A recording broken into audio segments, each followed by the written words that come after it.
आगे बढ़ें और आपको बताएं कि ऑस्ट्रेलिया के हाई कमिश्नर ने king Edward medical university mu अस्पताल लाहौर का दौरा किया। दौरे का मकसद आंखों की सेहत के शोबे में ऑस्ट्रेलिया के देरीना ताउन के असरात का खुद मुशाहिदा करना था। इस हवाले से मज़ीद तफसीलात गौहर सईद की इस रिपोर्ट में देखिए।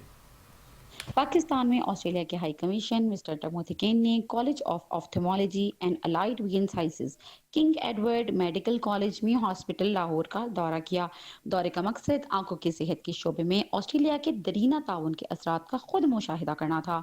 उन्होंने यूनिवर्सिटी और म्यू हॉस्पिटल में ऑस्ट्रेलियावी ताउन से चलने वाली तबी, तदरीसी और तरबियती सहूलियात का मुआयना भी किया।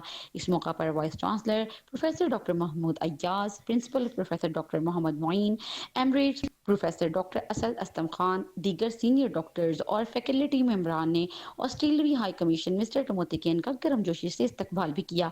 ये दौरा ऑस्ट्रेलियाई हुकूमत और दी फ्रेड हॉलो फाउंडेशन और college of ophthalmology and allied vision sciences के दरमियान शराकत दारी को उजागर करता है, जो वफाकी और सूबाई महकमा सेहत और सरकारी अस्पतालों के साथ मिलकर मुल्क भर में काबिल इलाज अंधेपन की रोकथाम और आंखों की देखभाल के निज़ाम को मजबूत बनाने के लिए कोशा हैं।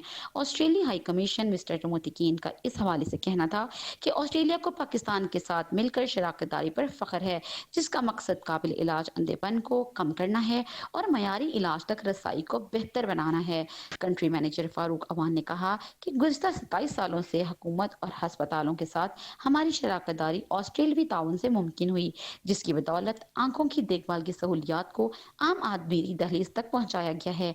जबकि प्रोफेसर डॉक्टर मोहम्मद मोइन और प्रोफेसर डॉक्टर असद असलम खान ने कहा है कि college of ophthalmology and allied vision sciences में जदीद तरीन तबी सहूलियात और तरबियत याफ्ता अफरादी कुव्वत की फ्राहमी में ऑस्ट्रेलियावी ताउन कलीदी हैसियत रखता है। अंधेपन के खिलाफ हमारी ये मुहिम ऑस्ट्रेलियावी हुकूमत और फ्रेड हॉलो फाउंडेशन की कारकर्दगी का बेहतरीन कारकर्दगी की मिसाल कायम करता है।